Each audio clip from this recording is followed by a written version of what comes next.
This is They Create Worlds, episode 133, Rolling Dice with the Parker Brothers. If anybody wants to find me, I'll be in the last place you would look. In a place where people used to be, a land that's called reality. You'll find me there. Welcome to They Create Worlds. I'm Jeffrey, and I'm joined by my co-host, Alec. Hello. It's time to roll that dice again, Alex. It's time to figure out what it is we're going to be talking about. And while we discuss that, let's play this wonderful Parker Brothers game that I found. Parker Brothers? But aren't they the people behind such hits as Risk, Sorry, and Monopoly? Why, yes, Mr. Alex. Did you know, Mr. Jeffrey, that they were also behind some of the biggest hits in the later period of the Atari VCS? Wait, what? That's right. So if we're bringing out the Parker Brothers games anyway, why don't we just talk about Parker Brothers today? Okay, we can do that. Absolutely. For people born a little later, for people that came up in video games a little later, including Jeffrey and myself, whose heyday really started with the NES in the late 1980s, it's easy to think of the video game industry as something that was pretty much dominated by either Japanese companies like Nintendo or Sega, or homegrown coin-operated companies, computer game companies, electronics companies, companies that were really dedicated to this whole idea of doing video games. For people that are just a little older than us and grew up in the heydays of Atari, the video game industry was actually far more dominated by toy companies than it was by special dedicated video game companies like Atari in the early days. Of course, Mattel was Atari's main competitor in consoles themselves with the Intellivision. The toy company Coleco came in late in the game with their own console to compete. Milton Bradley even jumped on the bandwagon with the Vectrex vector-based console. Then you had Parker Brothers, which did not get involved in creating consoles, but as we'll talk about today, was very, very involved in games. They even actually made a brief foray back into video games in the late 80s, early 90s as well, in that Nintendo Sega period. During that period, they were a very minor player and really didn't do anything important. But as I said at the top of our episode here, in that 82, 83 time period, these guys were one of the hottest companies around. They just unfortunately got in a little too late. Well, obviously, we aren't going to be covering the entire history of Parker Brothers. That's something that goes back into the mystic lands of antiquity. Or at the very least to 1885. Hey, as far as I'm concerned, that's antiquity. That's right. We could do one of our famous multi-part episodes like we just did, for instance, with Sinclair, and go into a lot of that kind of prehistory. There's certainly sources out there to be able to do that because there have actually been multiple books written about Parker Brothers, but it really was primarily a game company. Not even a toy company primarily, but a game company through most of its history. While we will sketch a little bit to catch us up to the scene, there really isn't enough connection with what they were doing in toys for all that time to make it worth going into that for us, like we did with Sinclair, like we did with Coleco, etc. So instead, we'll just very briefly summarize. The company was founded in 1885 as the George S. Parker Company. It was named that because the gentleman who founded it was George S. Parker, who was all of 18 years old when he decided to do this. At the time, there was a nascent board game industry in the United States, very, very early stages. But board games were not seen as something that was just out there for everybody to have a good time. Board games were meant to be educational. The education that was most important for a young boy, because, yes, I suspect these were mostly aimed at young boys, the most important lesson for a young boy was how to live a just and moral life within the eyes of the Lord. Just to play devil's advocate here, which Lord? Well, this is late 19th century America, and a lot of the board game industry is clustered in New England, which still had not strayed terribly too far from its puritanical roots 200 years previous. We're talking about good, upstanding, hardworking Protestants, perhaps a slightly puritanical bent.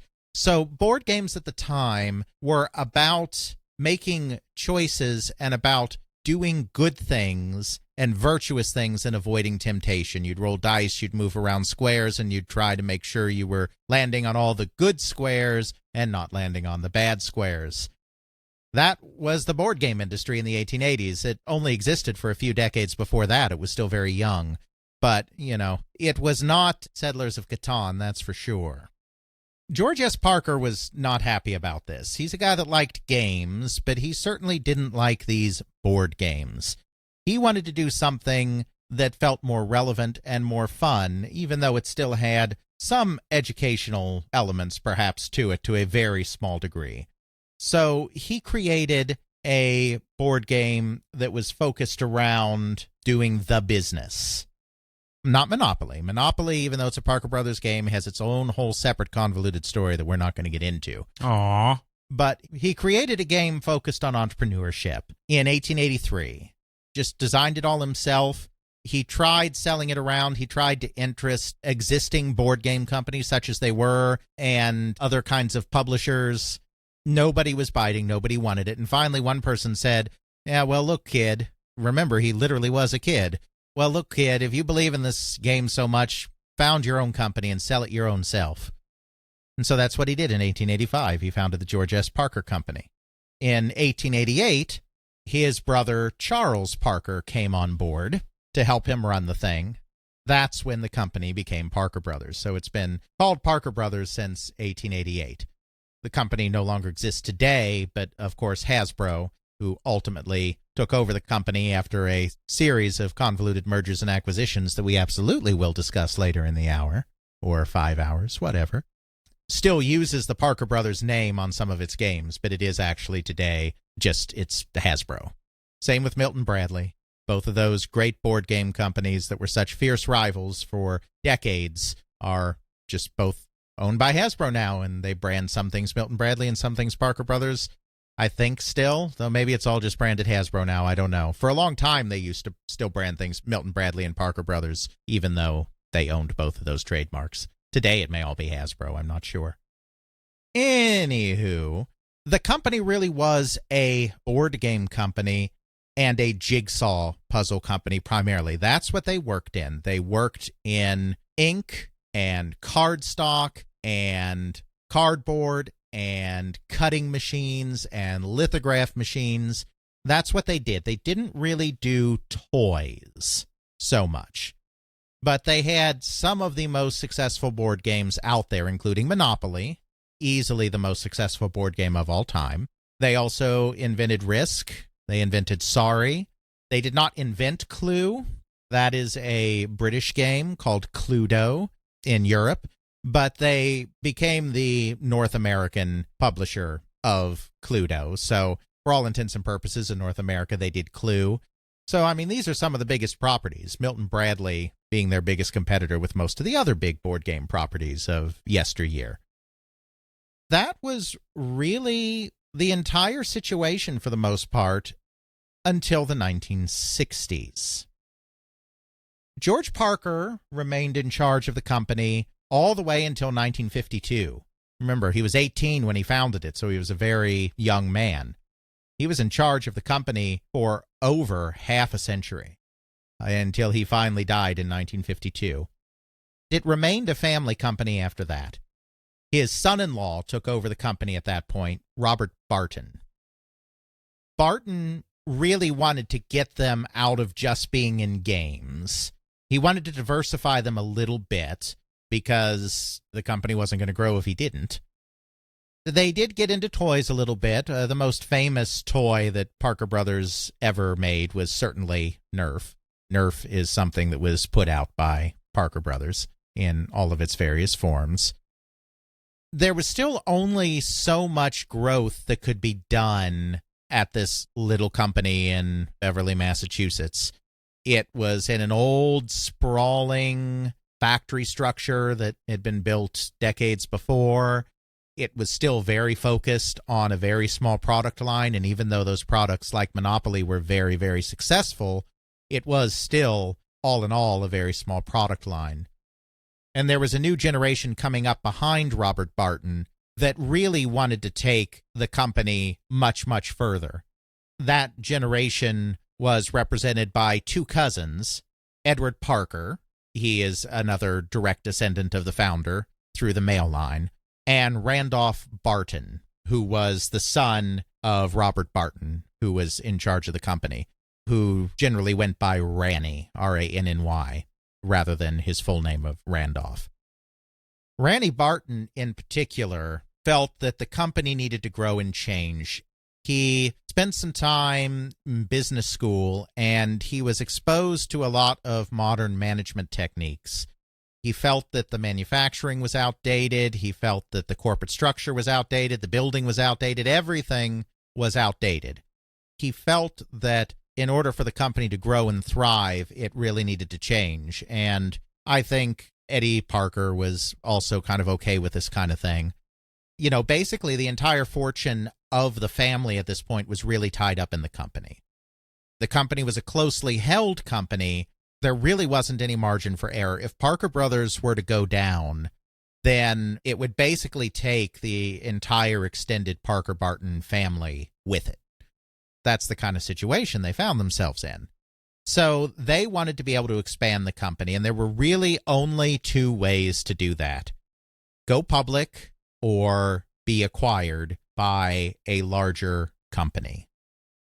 Really, Robert Barton wasn't very happy with either of these ideas. He was very old school, but he kind of understood that the new generation would need something. So he kind of kept an open mind on this, but really didn't commit to anything.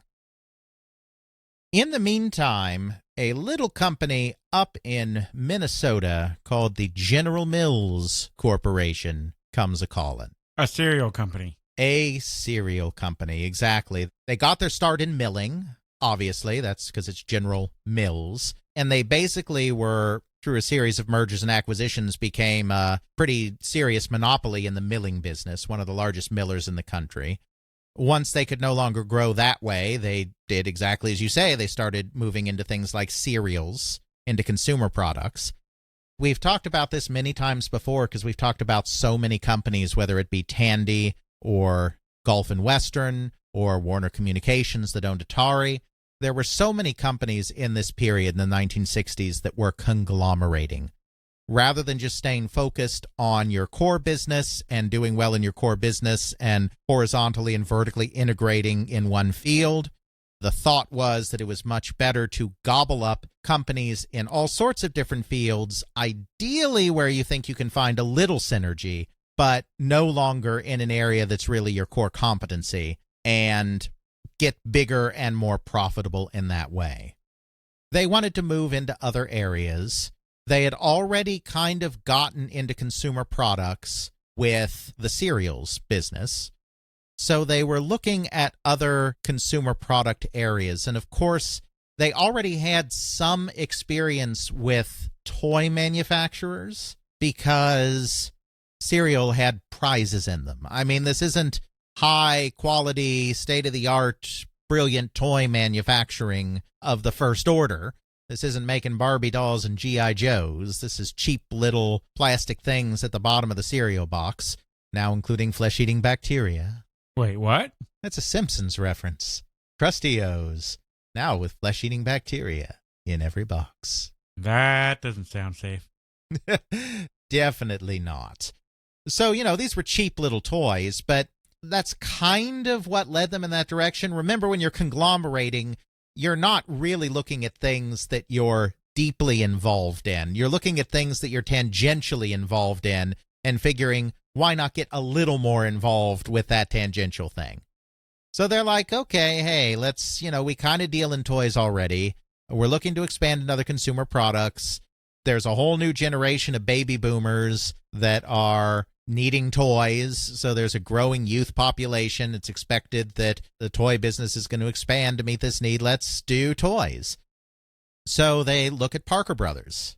It's not the only company. They buy the company in Ohio that makes Play-Doh. That's one of their first purchases. But Parker Brothers is the premier board game company, and their earnings are steady as clockwork because, of course, a publicly traded corporation like General Mills values predictability.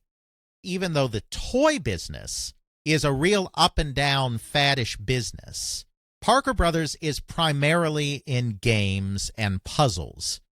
That business is a little more predictable. They still have their fads. You still have a board game that really takes off this year. They are in toys a little bit, so you get a little bit of that faddishness.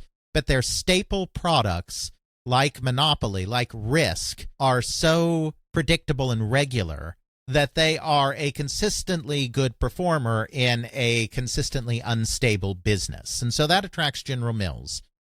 A corporate VP there really pushes really hard for the company to sell out. Barton is just kind of like, I don't know. He doesn't say no. He stalls. Eddie Parker and Randy Barton really want to do this. I think Robert Barton knows deep down that eventually he's going to have to let him, but he can't bring himself to do it. He likes the fact that it's this small family-owned company up in New England. Meanwhile, since they're being rebuffed by Parker Brothers, General Mills goes a different direction and they purchase Kenner, which is a toy company, not a game company, but a toy company based in Cincinnati, Ohio. Finally, after a couple of years of this back and forth, Barton is finally ready to let the younger generation take over. So he calls back General Mills and they negotiate. And in 1968, Parker Brothers is sold to General Mills for $47.5 million. That's in 1968 money. It was way above the valuation of Parker Brothers as a company. It was a pretty sweet deal for them. Since Barton was so reluctant to sell, he really wanted to make sure that they got enough money to secure the entire family's future, irrespective of what happened with the Parker Brothers company afterwards. General Mills was so keen to have such a steady, reliable performer in terms of profits that they were willing to take the plunge. And at the end of the day, that really was pretty small money still for a big conglomerate like General Mills. So they come to the deal. Robert Barton retires. Edward Parker becomes the president. Randy Barton becomes the executive vice president and is given a broad mandate to enact some of the changes he wants to make. He fires several long-term executives at the company, including the head of manufacturing, which was another cousin, different last name. His last name was Bacall, but still part of the Parker descent, just through another male line. They even fire a cousin. They fire a few other top people. He brings in a lot of MBAs, and he brings in a lot of General Mills people. General Mills is very corporate, very MBA-driven, which is becoming more common in this period in bigger conglomerates like General Mills, but isn't necessarily the norm at every company around the United States. I mean, today, you can't swing a dead cat on Wall Street without hitting an MBA. It wasn't quite that way in the 60s. They're modernizing the production lines. In the 1970s, they eventually move into a brand new corporate headquarters in nearby Salem, Massachusetts. They're really just modernizing the entire company in this period. They're expanding the Nerf line. They're getting the board games where they can. They're moving more and more into plastics, which is not something that they had really been involved in before, but they're trying to push more into toys as well. They now have corporate overlords in Minnesota as part of a big non-differentiated non-foods division, which grows to include other things. I don't know exactly when the purchases were. I could look it up, but they buy the Izod clothing line. They buy Talbot's, which is a clothing retailer, so they have all sorts of fashion companies. They have 4 toy and game companies, the Play-Doh Company, another small company, and then the crown jewels are Kenner and Parker Brothers. All of these companies continue to run independently, but with overlords in Minnesota that they ultimately answer to. Minnesota mostly keeps its hands off of things. At first, there was a lot of hovering. Kind of the Parker people said, you got to stop letting all these people come out and taking tours and poking at everything because it's just distracting and it's not working. So the General Mills people, knowing they're not good at toys anyway and trusting a company like Parker Brothers that's been so successful to kind of manage their own affairs, they kind of back off. It's pretty loose ownership control at this point.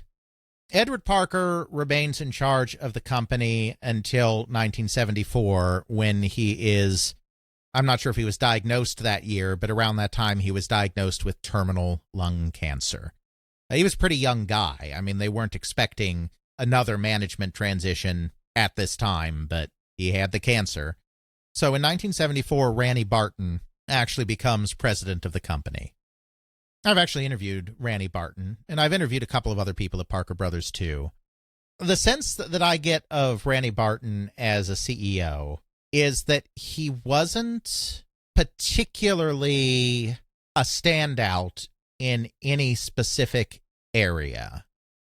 He wasn't a brilliant product man or a brilliant marketer or a financial whiz or any of that. He did know how to surround himself with very good people. He did have very modern ideas for the time on how to run a company, and he was very good at managing the General Mills relationship and making General Mills people back in Minnesota feel like they were a part of the whole process and were fully engaged in the business without them actually coming over and meddling too much. He was kind of a good, even keel, keep the ship on course kind of manager, even if he wasn't necessarily one of the greatest businessmen of all time. And that may sound like I'm damning with faint praise, but I'm really not trying to. I just kind of giving a sense of where he kind of fit into this whole corporate hierarchy, which is about to get a whole lot more complicated. If there's one thing that Randy Barton wanted to do above all else, it was modernize the company, which he did have an opportunity to do, as we've already talked about. The other thing that he really wanted to do is really show how great and powerful and valuable a company it could be to General Mills by pushing absolutely outstanding growth. He wanted Parker Brothers to become a $100 million company within just a few years. At this time in 1974, it was nowhere near an $100 million company. So he was looking for phenomenal, quick growth. This is why Parker Brothers very quickly gets into that exciting new field that's developing at this time, which is the handheld and tabletop electronics market. Now, we've talked about this market before. We've talked about Mattel. We've talked about Coleco. Probably mentioned Milton Bradley Simon a time or two. Just as a kind of very basic recap to this, you had video games coming onto the scene in the early 1970s in coin-op, and they were beginning to make their way into home products like Atari's home Pong machine by 1975. Yes, of course, the Odyssey had been around for years before that, but it was not really a big hit. This is the first time in the middle of the decade that they are really actually becoming must-have purchases by consumers. Video games were very expensive. They were between $50 and $100, probably an average of around $70 for these shiny new video games. That was not something that toy stores or toy companies dealt in. It was very rare to see a toy above $30. A company like Parker Brothers, which was more into games than into big play sets or whatever, they really usually didn't do toys above $5 or $10. I mean, toy companies did really cheap products and sold a lot of them on really thin margins, and that's how they made their money. There weren't a lot of national toy stores at this time. Obviously, the department stores like Sears had toy sections, and those would get bigger at Christmas. But a lot of the toy companies in the country were kind of little mom and pop places that may only buy 5 or 6 or 7 of a specific SKU, stock keeping unit, to put out on the shelves to entice the very small number of parents that would be coming by for a birthday gift or something like that, outside of the Christmas season, which is when the toy industry did the majority of its business. You're dealing with small companies. Toys R Us is around, but it's only starting to become a real big thing. You're dealing with a lot of small companies that have razor-thin margins themselves. They're not going to invest in a lot of very expensive product. This is why a lot of the early video games were showing up in sporting goods departments, in television departments, or what passed for consumer electronics departments at this time, because those were the areas that were used to dealing in high-ticket items. It was clear to the toy companies as well that this whole electronic game thing was new and exciting, and they wanted to have a piece of that too. They just didn't necessarily want to go as expensive as a video game. That's why you got these cheaper, smaller, more limited handheld and tabletop electronics products, initially usually based around LED displays or blinking light displays of some kind. Mattel got there first with their football and auto race games in 1977. By then, Parker Brothers wasn't too far behind in their own R&D efforts because they needed fast growth. Bill Dorman, the head of R&D at the company, realized that if they're going to get growth fast, they need to get into new areas, and it looks like electronic handhelds are going to be one of the new areas. The impetus to actually finally get into this business actually came from outside the company. There were two astrophysicists at Harvard, a husband and a wife named Robert and Holly Doyle, who were kind of done with the whole astrophysics thing and thought that they could reinvent themselves by being consultants in this new emerging electronic games business. So, of course, Harvard, that's a Massachusetts institution. Parker Brothers is in Massachusetts. They come by and pitch some of their ideas in 1975 to Bill Dorman at Parker Brothers, the head of R&D. At that time, Dorman doesn't really want anything to do with it. That's a little early. The game ideas were not that great, quite frankly. The initial ideas the Doyles had were not particularly good. He was kind of like, nah, thanks, but no thanks. And they were like, well, if you change your mind, you know where to find us. And it's like, yeah, great, whatever. At that point, then, the Mattel game comes out in 77, the football game that's so successful, as well as Auto Race and a couple of others. Then they realized, oh, well, I guess we better do this, especially since we have such aggressive growth targets. So Dorman gets back in touch. The Doyles come back in. And he's like, okay, fine, we're going to do something. Tell me what you got. What they got was a pretty uninteresting board game, electronic game hybrid that during production was called by the somewhat catchy name Sink the Sub, but by the time it was actually released in stores, would go by the completely incomprehensible and incredibly lame name, codename Sector. Never heard of that one. That was before our time. This came out in 1977. It was a massive failure, so it's not like it was something that they were continuing to make years later like Milton Bradley did with Simon, which you could still buy in our time, and you could still buy well past our time as children. Codename Sector, you can tell by the prototype name Sink the Sub what the idea of the game was. There was a sub, it was moving around in the water, you had to find the sub with your fleet of ships and sink it. Sink the Sub, it makes sense. Now, if I came up to you and said, I've got this brand new board game and it's called Codename Sector, would you have any idea what that game was about? I have to figure out the code name in a sector? That's a good guess based on the name, and completely and utterly and totally wrong. Some sort of word game? Right, exactly. Those are the exact kind of things you would think.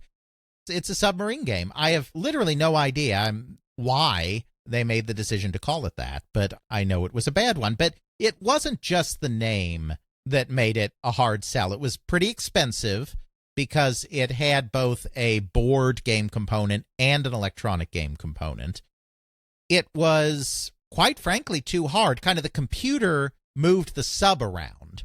You have your fleet on the board, and then the computer, the electronic component, it's not a full powerful computer, but the electronic component knew where the sub was, and as you moved around and tried to figure out where the sub was and gave it coordinates and information, it would give you hints to try to triangulate where the sub was so you could kill it. It turned out that the computer opponent was way too difficult. It was just tuned way too hard. So it was a difficult game, it was a clunky game, it was an expensive game, and it had a name that made no kind of sense at all. Plus, to add insult to injury, that exact same toy season, 1977 holiday season, Milton Bradley came out with Electronic Battleship, the electronic version of their classic Battleship two-player competitive board game. You know, Electronic Battleship didn't have much going for it over normal Battleship. They just kind of used special effects to make it seem cooler or whatever.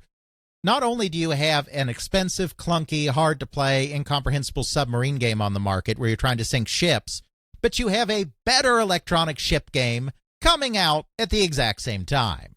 So, yeah, that was a complete and utter disaster. Parker Brothers knew they had to keep trying. Even though that one did not go well, the electronic game industry was blowing up. 77 was a huge year for electronic games. It was very clear that 1978 was going to be even bigger year for electronic games. And remember, we're still talking about a company that wants to become an $100 million massive corporation within the General Mills conglomerate. So Dorman sticks with the Doyles because they don't have anybody else. They don't have anyone on staff. They don't have electronics people. So he sticks with the Doyles, and they're like, okay, what else have you got? And maybe we could make it a little cheaper this time. So the Doyles were like, I got the thing for you. You ever heard of a little game called Tic-Tac-Toe? Yes. What if we did Tic-Tac-Toe, but you played against the computer? And we'll call it 3T, because tic-tac-toe, that's 3 words. They all begin with T. 3T. How's that sound? You're fired. Well, hold on. Now, wait a minute. 3T is not just tic-tac-toe in space. It's far more sophisticated. How sophisticated? Well, it learns as it plays, you see, and it'll change its strategy as you keep going. With what memory? Well, I mean, it's going to have a little memory. It'll be great. Honest. Will obviously reset even if it does actually learn something the second the batteries get pulled. Exactly. So Dorman's like, thanks, but could we try something else? It'll have those LEDs people like. That's great, but could we maybe try something else? They were like, well, I don't know. We don't really have anything else, but maybe we could make it play a few more games? Keep talking. That's about as far as the Doyles got on their own. This was all happening in the fall of 1977. They were going to have a product ready to go within the next few months if they were going to have something that they could manufacture in quantity before Christmas 1978. At this point, Dorman and the Doyles were kind of stuck with each other, but they were saved by an in-house developer at Parker Brothers by the name of Arthur Venditti. Arthur Venditti had invented a simple thing. He didn't have a game yet, but he invented something called PEGS, P-E-G-S, which stood for the Parker Electronic Games System. It was basically a take on the same idea as Electronic Battleship at Milton Bradley, where you had a two-sided board. Then as both sides made moves on this board, it would light up the various spaces on the board. It could do these different patterns of light. What they did is they combined these two things. They took the 3T thing that the Doyles had come up with. They combined it with this PEGS system that Venditti had come up with. They came up with a system that instead of just playing tic-tac-toe, though they did keep that in there, could also do a lot of games based on repeating patterns of lights and sounds. You know, the machine doing lights and sounds and the players mimicking some of those lights and sounds. A little similar to Simon, which was in development at the exact same time. But it wasn't based on musical notes and only 4 of them. There were more spaces and more patterns, more complex stuff. So it was similar to Simon, but it was in no way a copy of Simon. And the two games really were developed in parallel. They were both released in 1978. One wasn't really copying the other. So they come up with a toy, which of course we'll put in the show notes, that has a very distinctive shape. It almost looks like a futuristic kind of cordless phone thing, is kind of the best way to describe it. It has a speaker on one end, it has the main buttons in the middle, and then it has a few other buttons on the lower end. Kind of looks like it would almost be a telephone. It plays tic-tac-toe. It has a music player. It just lets you push the buttons to make musical notes and then record it, and then it'll play it back. It has a blackjack game. It has a light and sound pattern mimicking game called Echo that is very similar to Simon. It has a game similar to the board game Mastermind, which is that you have a certain number of random pegs of different colors, and then by process of elimination, you figure out what the sequence of colors is. And they didn't do this with colors, they did this with lights, but it's the same idea as Mastermind.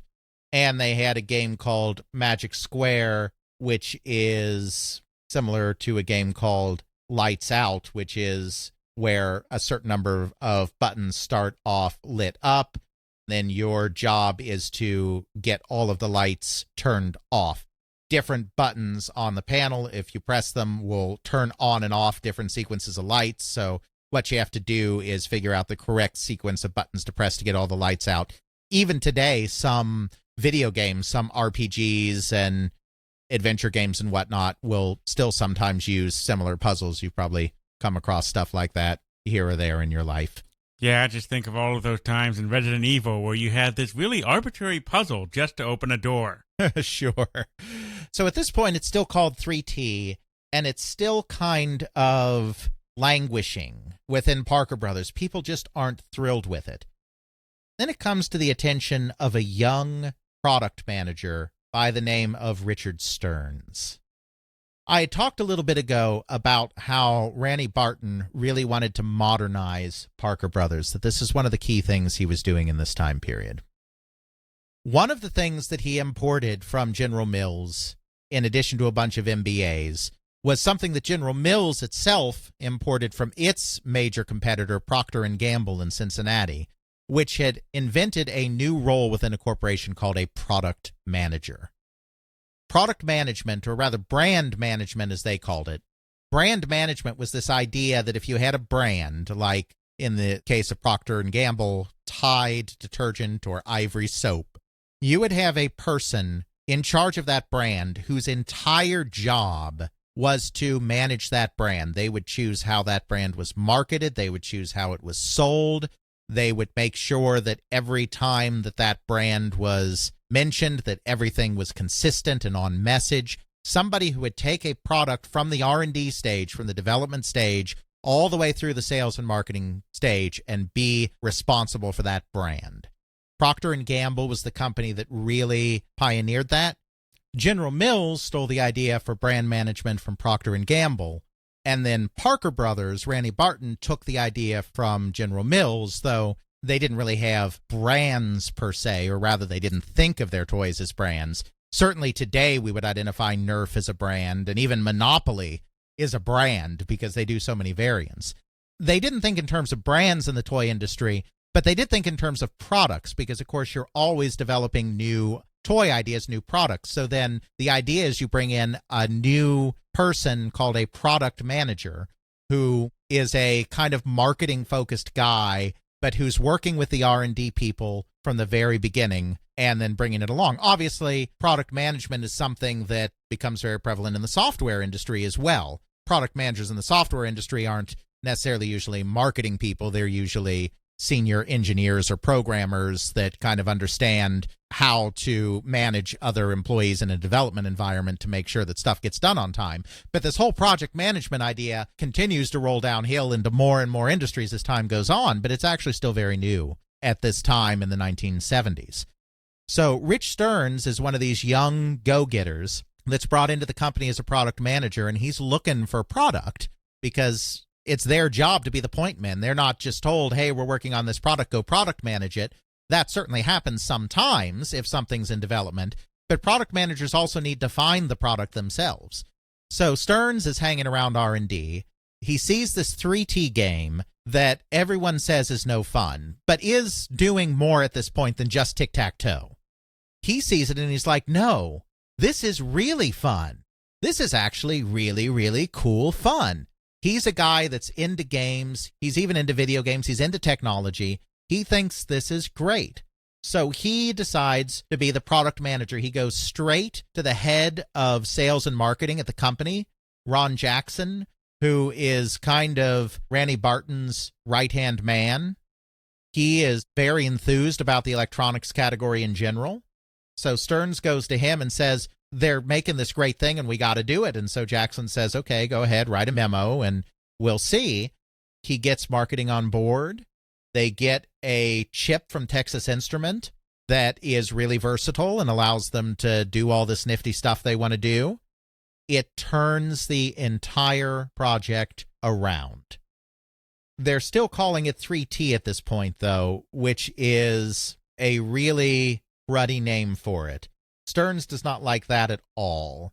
So he's trying to come up with another name, and they're just not coming up with anything. They can't think of anything.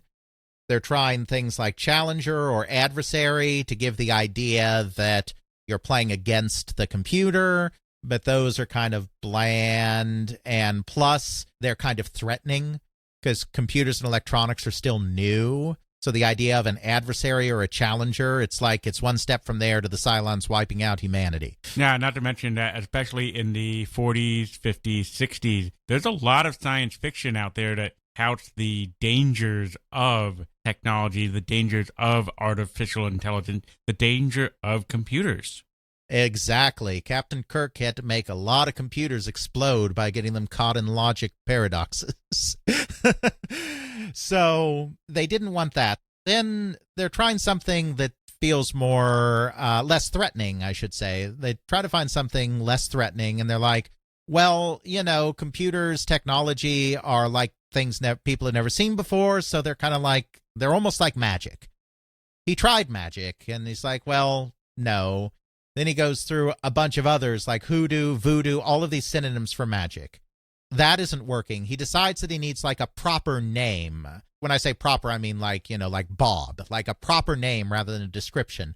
So he starts running down magical names, and finally he settles on Merlin. Merlin, really? Like the wizard from Camelot? Exactly. He just likes the name Merlin. I mean, he's going through all sorts of things. He's thinking Aladdin, he's thinking sorcerer, witch, all sorts of things, and he just likes the sound of Merlin. So in 1978, they release this game system as Merlin. It is a humongous success. It is not the best-selling game of 1978 because it comes out the same year as Simon, and Simon dwarfs everything else. But it still sells 700,000 units, which for a toy in that time period is positively remarkable. It is a massive hit because of that and because of the continued enthusiasm for electronic games, because this is a way to grow the company and make the company really, really big. Parker Brothers is now firmly in the electronic games business. And it's just a small hop, jump, and leap away from the video game industry. Absolutely. Merlin was a massive hit. Randy Barton was now well on his way to having that $100 million company he'd always wanted. Problem is that this market, as we've discussed before, didn't last too long. Merlin was a huge hit in 78. It was a huge hit again in 79. It was maybe not so much a huge hit in 1980. Some of the other games, none of which are really worth mentioning, were not so much big hits in 1980. By 1981 Toy Fair, it was clear that the handheld/tabletop electronic game market was well and truly dead. Of course, a large part of the reason that that market had died a fiery death is because Atari had come along in 1980 with their fancy pants Space Invaders port to the VCS. Suddenly, the only thing in electronic games was video games. All of those price concerns that toy buyers and toy companies had had before were swept away by these new invaders. the market that Parker Brothers was in was completely run out. At that point, Richard Stearns, our product manager of Merlin and the games that came after it in the electronic field, was taken off of the electronic games. The electronic games were kind of shuffled over to the board game marketing side of the business where they could die a quiet death, and Stearns was put on finding the next big thing because he had done such a great job of figuring out that Merlin was the next big thing in 1977, 1978. So he was put on finding what comes next. He had no doubt at that point that what was going to come next was video games. As I mentioned previously in the episode, Stearns himself was actually a video game player. He knew what was going on in the arcades. He knew what some of the hit products were. He knew that these were fun things. Now that the console market had really come into its own following the launch of Space Invaders and some of the follow-up product from Atari and Mattel, he knew that the time had come to get into this new field. Of course, he had a lot of people he needed to convince about that above him as well, because there was this whole apparatus from Randy Barton at Parker Brothers on up through the toy group at General Mills, and everyone in this massive conglomerate needed to be on the same page. There had been a lot of changes in the upper levels of the company as well over this period of time. For the entirety of the toy group's existence, and before it was the toy group and the kind of more generalized non-foodstuffs division of General Mills, there had never been an actual toy executive in charge at that level. Kenner and Parker and the Play-Doh people and all of that, they had toy veterans obviously in charge of them, but they had never been their own thing until 1978, when the toy group was formed out of this non-foodstuffs thing, and it was decided that a toy person should lead it. The person that was chosen to be in charge of the new toy group was actually Kenner's president, Bernard Loomis. I think the primary reason that Loomis was picked for this is that he had had the extremely good wisdom to accept a license that had been turned down by Mattel and several other toy companies for this strange new movie coming out in 1977 called, I think, The Star Wars? Yeah, no one ever cared about something called Star Wars or The Star Wars. Or I mean, really, if you're going to have stars fighting, you might as well just have a Star War, because there's only going to be one of these things, not like, I don't know, 9 and a series of books and comics and entertainment media. No, it's just a Star War, and it just ended in sadness and despair. That's right. Yeah, we'll never hear about that one again. You know, licensed toys had never been particularly successful at that point in history. There had been some toy licenses done. Nothing that had really just become anything all of that big at all, which is why Mattel, when given a first bite at the Star Wars apple, turned it down.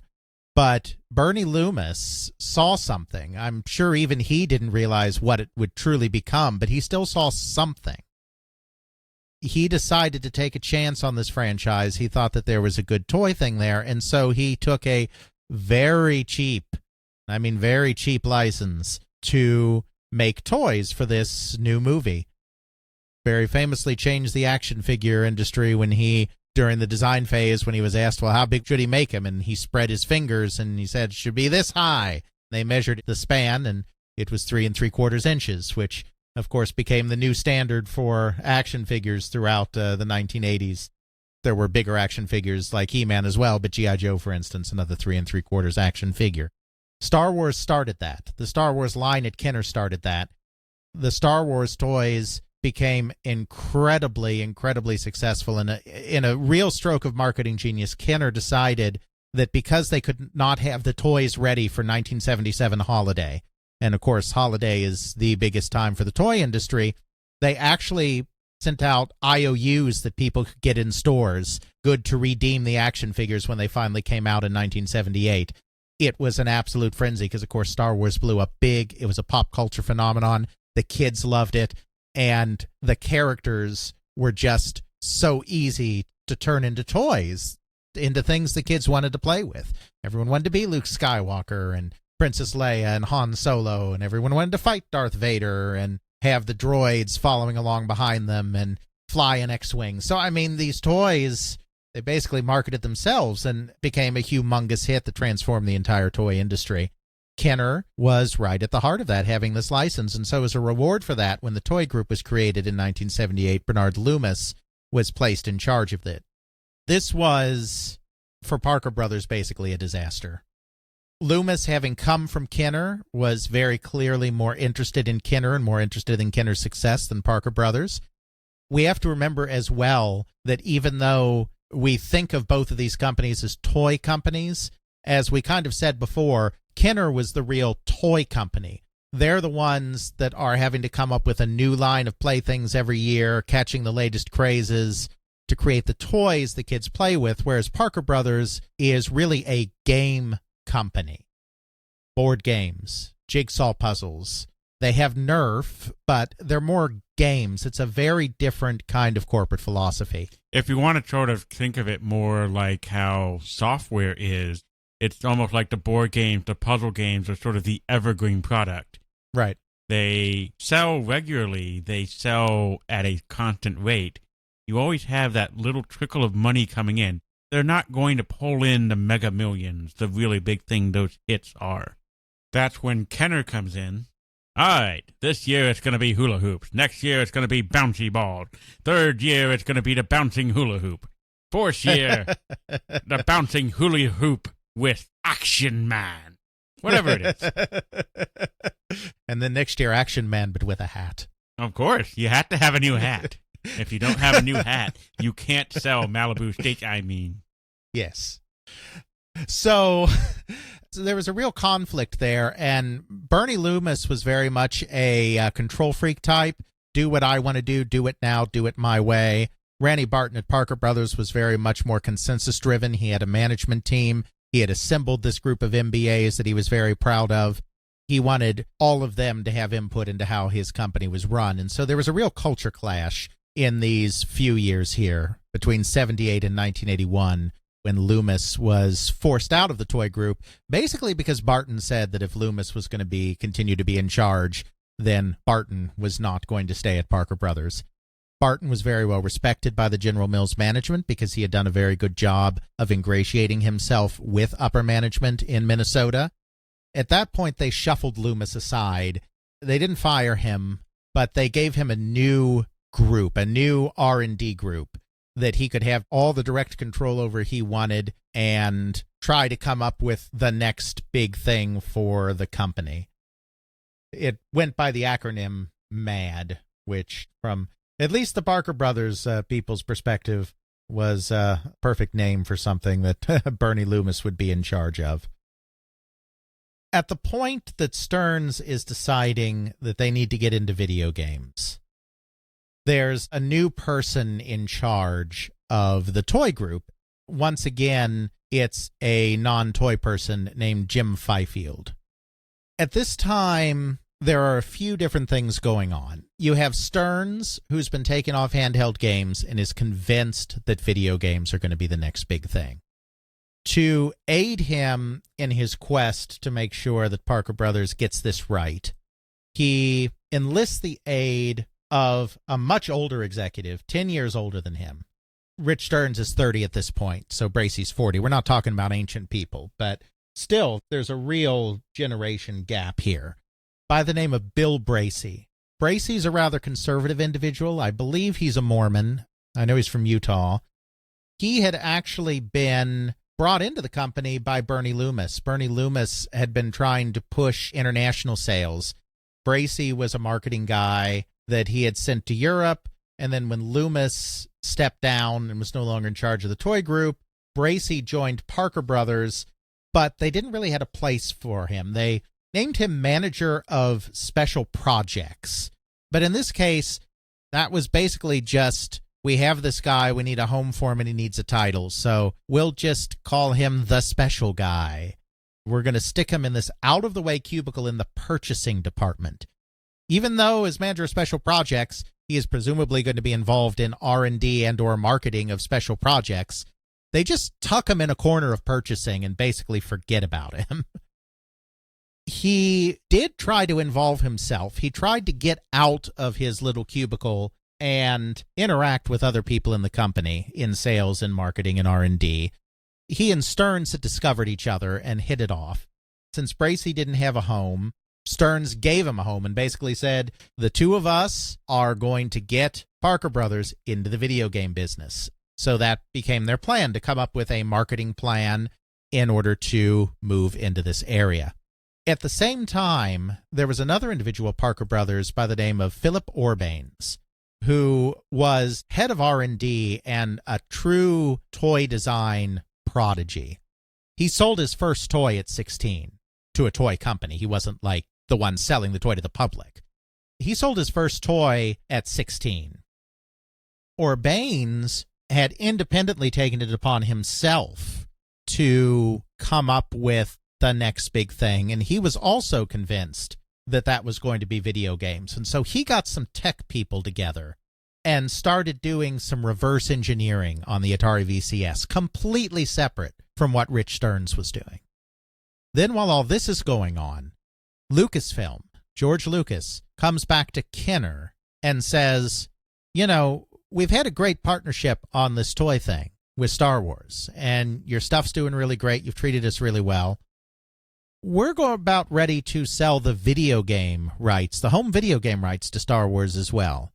I know you probably don't want them because you're not in the video game business. I know we're probably going to end up selling these on to Atari because they're the big name and they have all the money. But since we've done so well together, we figured as a courtesy, we'd tell you that we're doing this on the off chance that maybe you'd want to get involved. Then it's like, okay, well, now we have to get involved in video games. I mean, Star Wars has been huge in toys. Can you imagine when we sell the video games, with the video game industry exploding and growing at a rate that far exceeds the growth of the traditional toy industry in this period? It's like we've got to get involved. Which is why we, of course, saw the fantastic Star Wars video game from Kenner and Parker Brothers bringing together Wonder... Oh, wait. Well, Jim Fifield, the new head of the toy group, he saw the dollar signs too. He was a very ambitious guy. He thought that if this video game thing took off, it could be a big enough driver of profits at General Mills, at the parent company, that he might be able to ride video games straight into the CEO position at corporate, the big job. It's known that within the next couple of years, Bruce Ottwasser, who is currently the CEO, is going to start looking for a successor, is going to move on up to chairman and choose someone else to be CEO and start a transition. So Fifield sees an opportunity. But he also knows that he can't have all of these different groups within the larger General Mills toy group just going willy-nilly into video games, because that would just be chaos and they'd end up stepping on each other's toes. It would just be a bad time. Basically, they had a big meeting.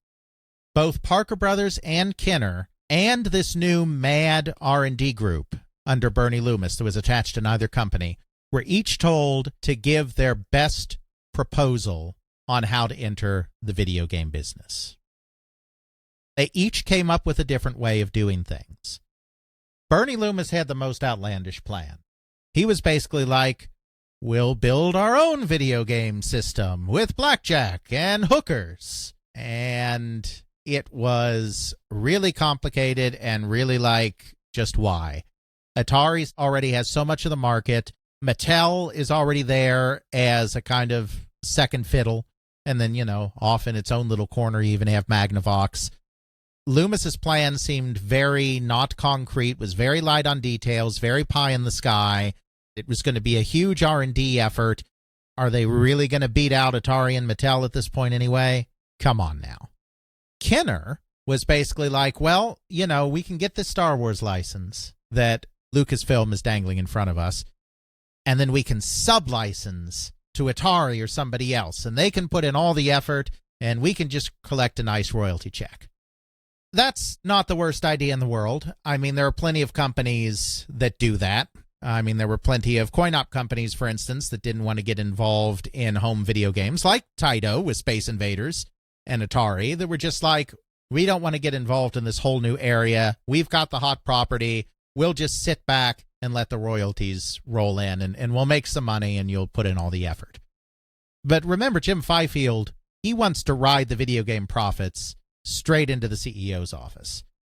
While Kenner's plan would certainly make the company some money, it's not going to make CEO money.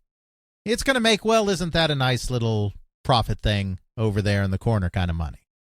But Parker Brothers had the comprehensive plan, because by this time Stearns and Orbanes have gotten together. So Stearns really knows video games. He and Bracey really understand how the market works, how much money this thing can potentially make. They've got the solid projections. Orbanes has done the preliminary technological work showing that reverse engineering the VCS will absolutely be feasible. So in their presentation, they say, no, here's what we do. We reverse engineer the VCS, the biggest platform on the market, and we make our own games on the VCS, make them ourselves, market them ourselves. Using my knowledge, this being Stearns, of the video game industry, we're going to get the hottest arcade licenses that we possibly can, complemented by some of these other licenses we have, like the huge Star Wars license, and we are going to release incredibly successful cartridges, and we are going to make all the money. Byfield's like, I want all the money. We're doing it that way. So Parker Brothers becomes the entity that is going to be involved in video games. At the cost, however, of a lot of Parker Brothers' traditional independence. Under the original manager of the toy companies, before it was the toy group, under Swanson, they were basically allowed to do their own thing. Randy Barton had done such a good job of ingratiating himself with upper management that they were basically allowed to run without much interference. Loomis had been very interfering, but Barton was kind of able to work around that, again, because he had the confidence of the people in Minnesota, who Loomis ultimately had to answer to as well.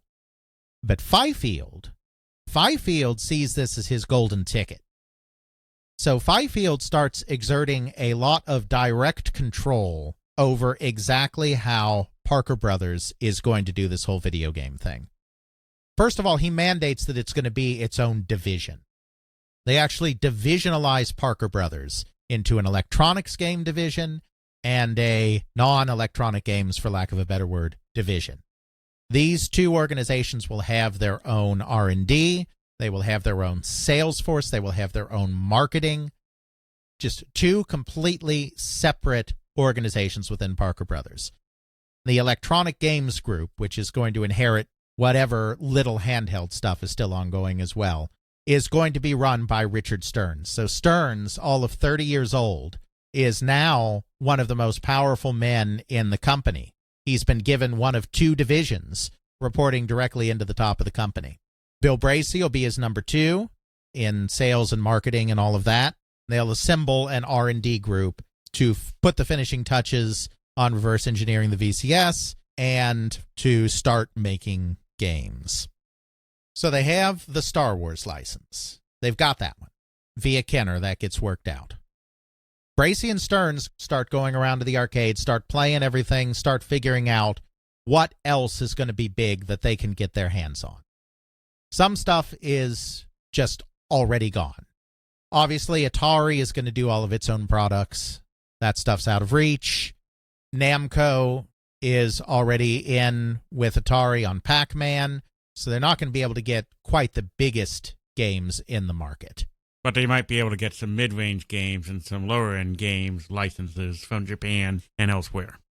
Right, and so the game that they settle upon that's going to be their big launch title, side by side with a Star Wars game, is the current hit game from Sega, Frogger.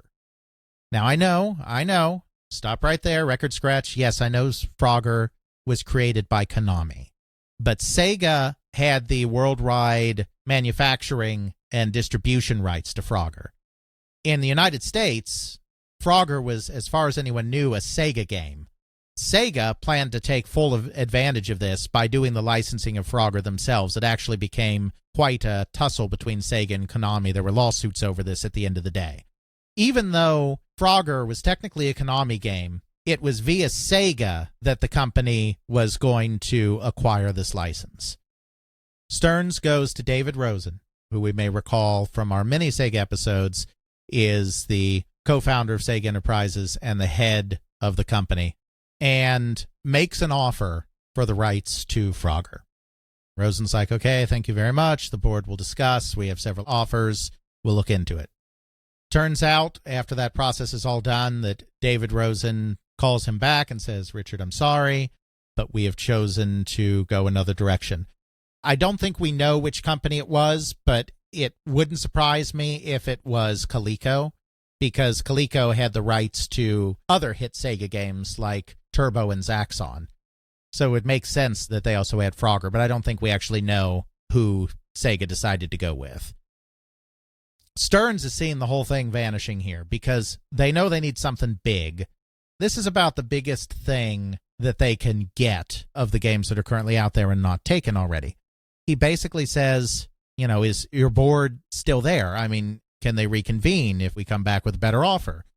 Rosen said, yeah, I suppose we can do that. Stearns gets authorization to offer $500,000 up front for the license. Parker Brothers had never offered more than $250,000 for anything before. $500,000 was a huge amount of money to offer for a license in that period of time. So Rosen gets off the phone with him and says, you know, let me get the board back together. I'll call you very shortly. Rosen calls back and says, congratulations, you have won the Frogger license. You know, this reminds me very much of E.T. and the whole licensing shenanigans that went on there. But remember, E.T. was licensed for $21 million up front. Frogger was licensed for $500,000 up front. This is far more similar, if you want to draw a parallel, to the Coleco situation. You may remember from our ColecoVision episode when Coleco thought they had Donkey Kong licensed, then learned that Nintendo was going to turn around and give it to Atari anyway, and then Eric Bromley basically begged and pleaded with Hiroshi Yamauchi to be like, please give this to us. We need this game, and because we need it, we'll take such good care of the property, and you really want to go with us instead. Yamauchi was like, okay, we'll do that. In this case, it wasn't just a plea. It was, by the way, we'll double our offer. It's kind of the same thing, snatching a license at the last minute. Probably from Coleco, which makes it even more kind of ironic in this sense. So they put some ads out in the local papers. They get some programmers in. You know, they're in Massachusetts. MIT's in Massachusetts. There are tech people in that part of the world, even if it's not Silicon Valley. They get a few programmers in. They get some designers in, like Coleco. Some of their games are done by two people, one who does more programming, one who does more design. I don't think that was the case of all of their products, but it was the case in some of them. They get two games ready for holiday 1982.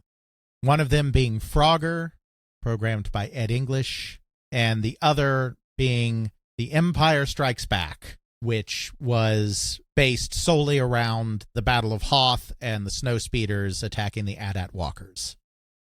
Knowing that they needed to make a huge splash in a crowded field, they spend $10 million advertising these games in 1982. Huge marketing rollout. They have an absolutely huge success. They sell 3 million cartridges between the two games. I don't know how that split between them. I don't know if one was 2 million and one was 1 million, if they sold 1.5 million each. No sources at the time ever gave the breakdown between the two, but the two games together sold 3 million cartridges in 1982. Even though this is the period when the video game industry is starting to fall apart, it goes great for Parker Brothers. Parker Brothers is rolling in dough at the end of 1982, and they are ready to go even stronger in 1983. This is where the problems come in for Parker Brothers. Because, of course, 1983 is the year that everything completely falls apart. 1982 was more of a harbinger of things to come. 1983 is when the actual bloodbath within the industry occurred. This is the exact period of time that Parker Brothers is going to go all in on video games. So they get some licenses, and they get some good licenses. They get the Q*bert license. Q*bert was one of the biggest coin-operated games to come out in 1982, and more important than that, it was another one of these games that was turned into a transmedia property. There was lots of merchandising. There was a Saturday morning cartoon, just like Pac-Man and Donkey Kong before it. Not only was it selling a lot of units in the arcade, but it was entering the broader consciousness. It didn't have nearly the staying power as Pac-Man and Donkey Kong did long-term, because it was doing all of this right before the industry was falling apart. Q*bert was actually a pretty big deal. I mean, I'm sure you remember the game itself. I do remember the game itself. I remember seeing, or playing, actually, a Nintendo port of it. Absolutely. Even though they weren't able to get Donkey Kong from Nintendo, that was all wrapped up by Coleco, they did get Popeye from Nintendo. While Popeye was no Donkey Kong, it was a pretty decent hit in the arcades as well. Most sources peg sales at around 20,000 units, somewhere around there. You know, that was a good, solid hit as well, and so they got that license, which, hooray, good for them. They also made a deal with Konami. They got a couple of Konami games. They got Super Cobra, sequel to Scramble. They got a couple of their lesser hits, Tutankhamun and Gyrus. So they have that going for them. They got Mr. Doo's Castle from Universal. They concluded a deal with Marvel Comics and got a Spider-Man license, created a Spider-Man game that was very similar to the Crazy Climber arcade game. They even, which is kind of funny, they even got a license with G.I. Joe, with Hasbro. I think it's so funny. You know, Hasbro's G.I. Joe is running neck and neck with Kenner's Star Wars, trying to be the king of the action figure industry. And it's so funny to me that then Hasbro would turn around and give Parker Brothers, owned by the same company as Kenner, the video game rights to G.I. Joe. Now, the G.I. Joe game they made wasn't a great game. That's not the point. I just think it's kind of hilarious that they would go to their biggest action figure competitor to make the G.I. Joe game. Makes you wonder if someone didn't even realize that Parker Brothers was owned by Kenner. Well, not owned by, but both owned by General Mills. But yeah, kind of a weird situation. So they line up a bunch of licenses. They have a good team of programmers together. They do good ports of Popeye, Q*bert, and the games look like they're going to sell pretty well in 1983, actually, all things considered. Remember, the market is falling apart, but there are some properties that still had the ability to rise above the mess and do some decent sales in 1983. We have to remember, cartridge sales actually rose in 83.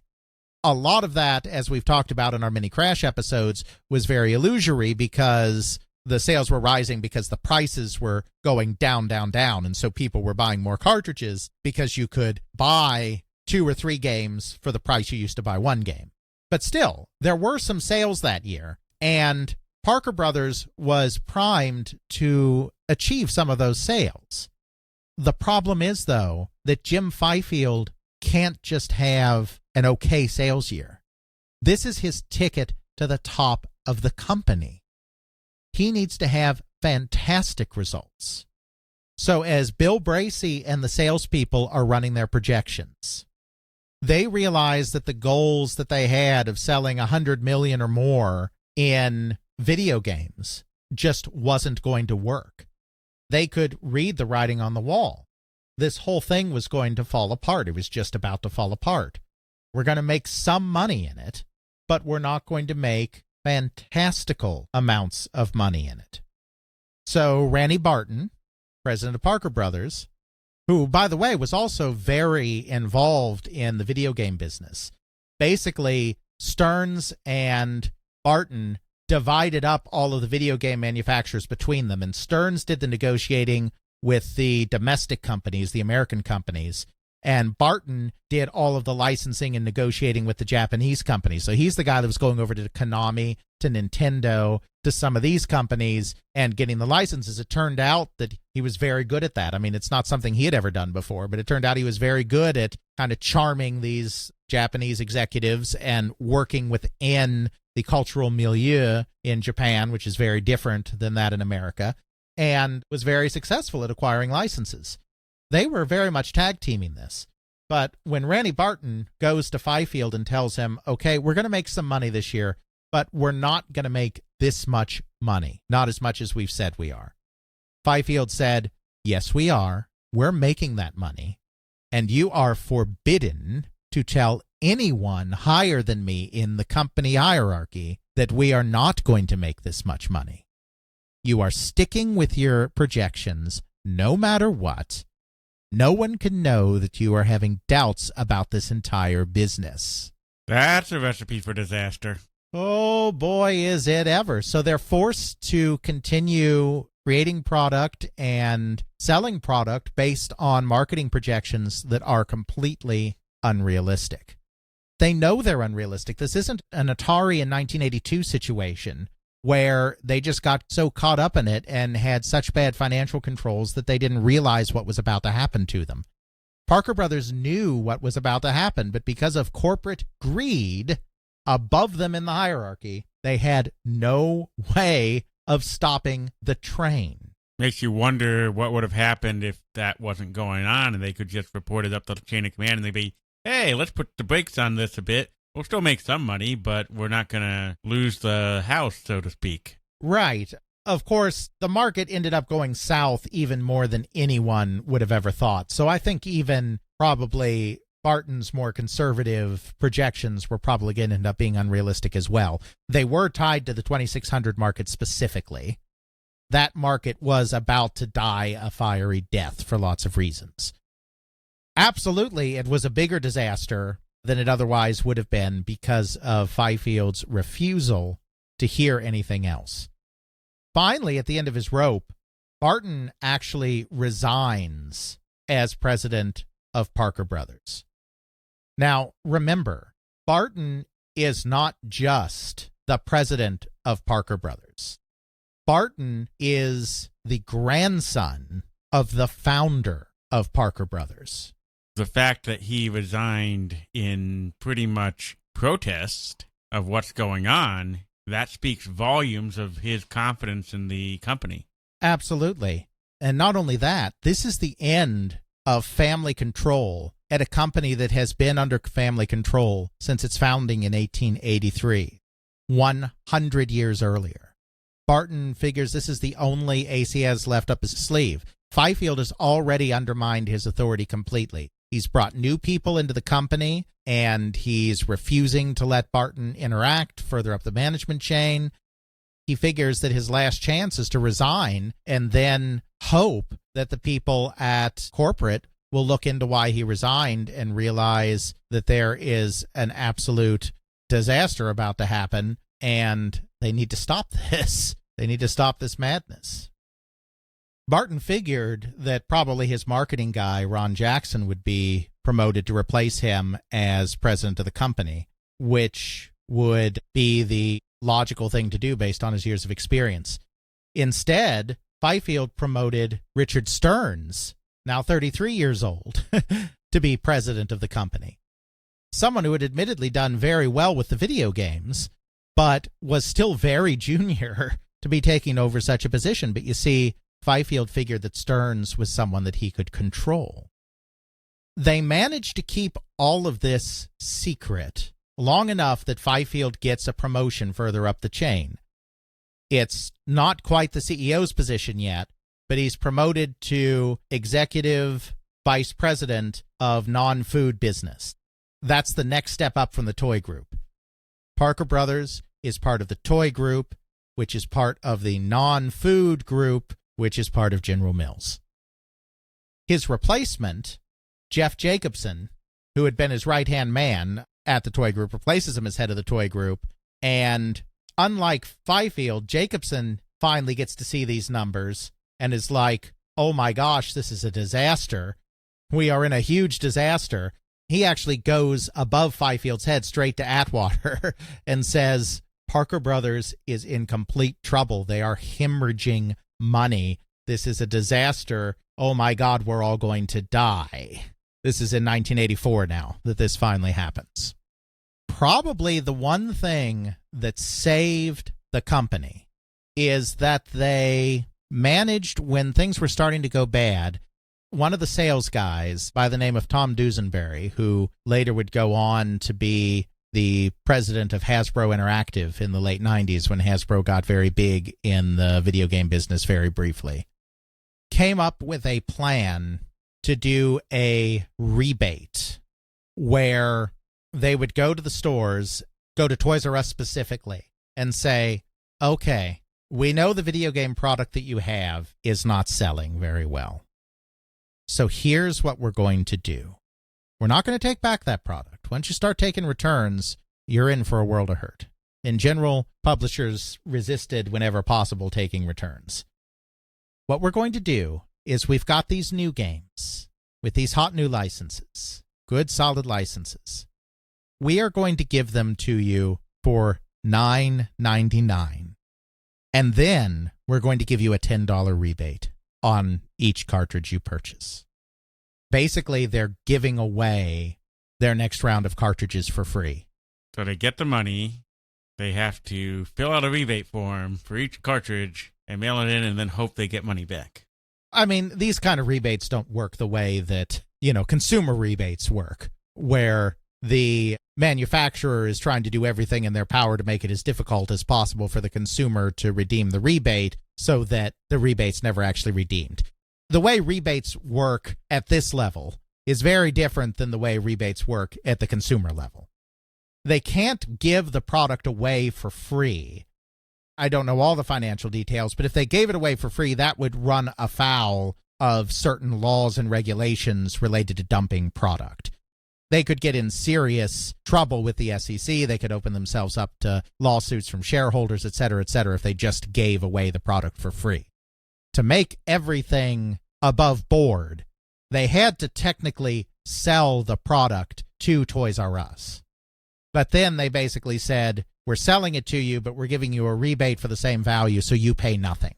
And they're really honoring this. They're not hoping that Toys R Us forgets to fill out the slip in the package. It's a real honest-to-God rebate. Dusenberry, when he got approval to do this stock balancing plan, projected that it would cost the company $600,000. It ended up costing the company millions of dollars. But those millions of dollars in losses were still not nearly as bad as if they had been forced by Toys R Us to eat all of their old inventory that wasn't moving on the shelves. It allowed them to amortize these losses in such a way that the losses weren't nearly as disastrous as if everything was sitting on shelves. Because remember, if they couldn't move this product, if they were just stuck with this product the way that Atari had been stuck with their product, they would have had to pay the warehousing costs on all of this product. That's where the expense is in any retail product. It's not in the making of the product. It's not in the shipping of the product. It's in the warehousing of the product. So by offering this rebate, first of all, they keep Toys R Us happy and they stop Toys R Us from trying to return their older product that was already sitting on the shelves. Second, they don't have to pay the warehousing costs for all of this product that's not moving. They get to move it along. They get to report that they sold a lot of product, which can boost investor confidence when it comes time for things like stock market price and all of that for General Mills. As counterintuitive as it seems, it is better to give this product away than not give it away. That's probably what stopped this from spiraling completely out of control, unlike, say, Atari, which was never nearly so successful with stock balancing and ended up with lots of product in warehouses that had to be dealt with in a variety of unpleasant ways to get rid of it. Parker Brothers comes out of it very wounded, very hurt, but it doesn't come out of it about to completely die. Just to kind of bring this to kind of a conclusion, in January 1985, because of the ongoing losses with the Parker Brothers video game stuff, General Mills does decide to divest itself of all of its toy companies. They were hoping to find a buyer. They weren't successful in finding a buyer, so they decided that they would do a spin-off of the toy business into a new company. And of all people, they were going to put Jim Fifield in charge of this new company. Jim, I hit all the disasters so that I could move up the corporate ladder, Fifield, is going to get to be the CEO of his own company. Well, I guess he got what he always wanted. He almost did, because he had some plans that weren't popular at all. He wanted to merge Parker Brothers into Kenner rather than keeping them as separate entities, which nobody really wanted. And I think finally the full extent of the damage that had been done during his tenure was finally uncovered. So he ends up being asked to resign in May 1985 instead. He is replaced by Ron Jackson. Jackson had left the toy part of the business after, even before Barton resigned, he had left the toy part of the business, but he didn't leave General Mills. He had gone to take charge of Talbot's, the retail clothing store, which was also a General Mills subsidiary. Now they finally bring Jackson back. Jackson presides over a spinoff of a new company, brand new corporation, Kenner Parker Toys, which continues very much as it did under General Mills, both entities operating separately of each other, both having their own executive staffs, just reporting in to the head of the overall company. That persists for a few years. They become profitable again, but this is the 1980s. This is the era of corporate raiders. This is the era of buying up companies, combining them in weird ways, whether the companies want to be or not. It's a little different from the conglomerating era of the 60s and 70s. They end up becoming a takeover target from New World Productions, which is a Hollywood entertainment company. Not wanting to be taken over by this company completely outside of their field, they end up being purchased instead by Tonka. They bring in Tonka as a white knight to buy them instead. That ends up being a really bad idea because Kenner Parker was actually a lot bigger company than Tonka was. Tonka had to go into serious debt to buy Kenner Parker. Tonka basically chokes on the purchase, which is why in 1991, Hasbro was able to come in and buy up the whole thing, which is why Clue, Monopoly, Nerf, Tonka trucks, and everything else are now Hasbro properties and not Parker Brothers properties or Kenner properties or Tonka properties. All of that last little bit was really a consequence of the video game crash. If the video game crash hadn't happened, General Mills probably would not have divested at that time. It probably would have divested eventually because all of those old school conglomerates really did divest eventually. They probably wouldn't have been looking to sell at the moment they did.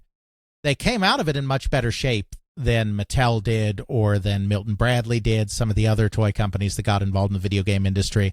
I think in part because they were so successful doing the stock rebalancing, and in part because they did have some of the last licensed properties that still had a place in the marketplace. Q*bert was a big deal.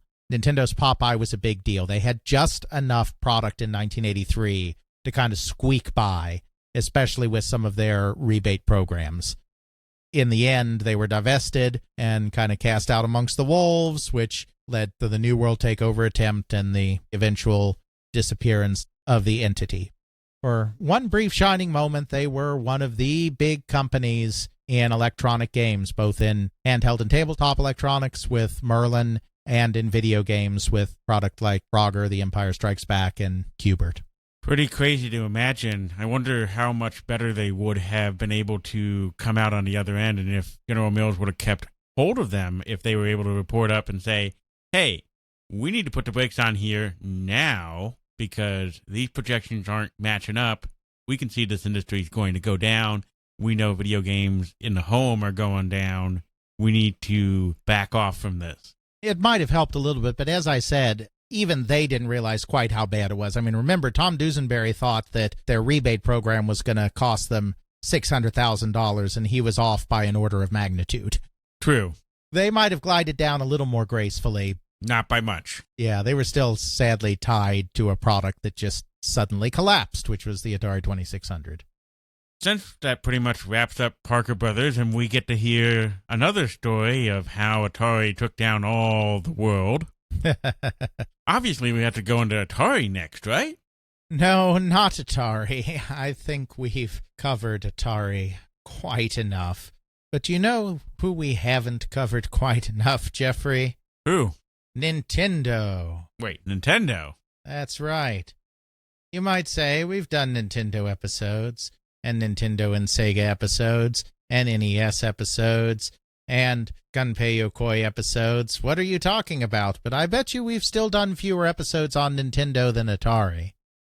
One key period that we haven't really honed in on yet is that period between 1983 and 1985, before the NES launched in New York and then started to take the world by storm. The period of time when Nintendo was taking the Japanese market by storm. Now, we have talked about the birth of the Famicom within the larger context of the Japanese industry.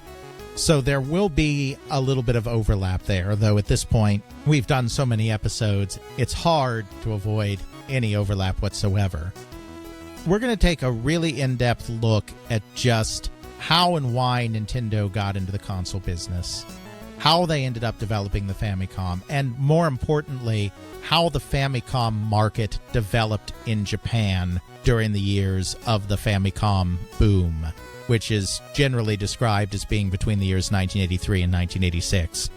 We may even be able to milk this into two episodes, one on the birth of the system and one on the boom itself, but we'll see. I like to talk. Sometimes I talk too much. We'll see. But still, this will be the most in-depth look we have done yet on Nintendo in this very early period of its Japanese dominance as opposed to its American dominance or its later fights with Sega for market share and all of that kind of good thing. I think a lot of people really forget that the NES is not just a American console that came about around the same time that it came out in Japan. It really was something that was developed in Japan, was really big in Japan for quite a while before they even thought, let's bring it over here to the United States and see how this thing does. Really, by the time it hit the United States, as we've said before in other episodes, if you're not aware, it's been out there, and you're talking about older technology, arguably late 70s technology. Absolutely, or early 80s at the latest. And one thing that I'm not sure all of our Western listeners know either is that the Famicom really did peak in Japan the year it was released nationally in the United States. Now, that doesn't mean they didn't have some decent sales on certain things in 87 or 88 or whatever. But really, the Famicom boom period was 83 to 86. It's underexplored in Western sources. It's underexplored in our podcast, even though we've touched on it. Since we've last looked at it, I've gotten some better sources, including the books written by the great French Nintendo scholar Florent Gorge. We can really do a better and more in-depth look on that market than we have ever done in the podcast before, even if we've touched on it. So I think we can do something really special on this, either in one or two parts, depending on how much I decide to carry on. Okay, we will explore the Famicom in Japan next time on They Create Worlds. Check out our show notes at podcast.theycreateworlds.com, where we have links to some of the themes that we discussed in this and other episodes. You can check out Alex's video game history blog at videogamehistorian.wordpress.com. Alex's book, They Create Worlds, the story of the people and companies that shaped the video game industry, Volume 1, can now be ordered through CRC Press and at major online retailers.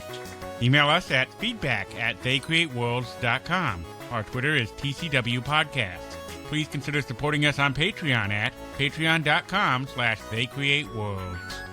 Intro music is Airplane Mode by Josh Woodward, found at joshwoodward.com/song/airplane mode, used under a Creative Commons Attribution License.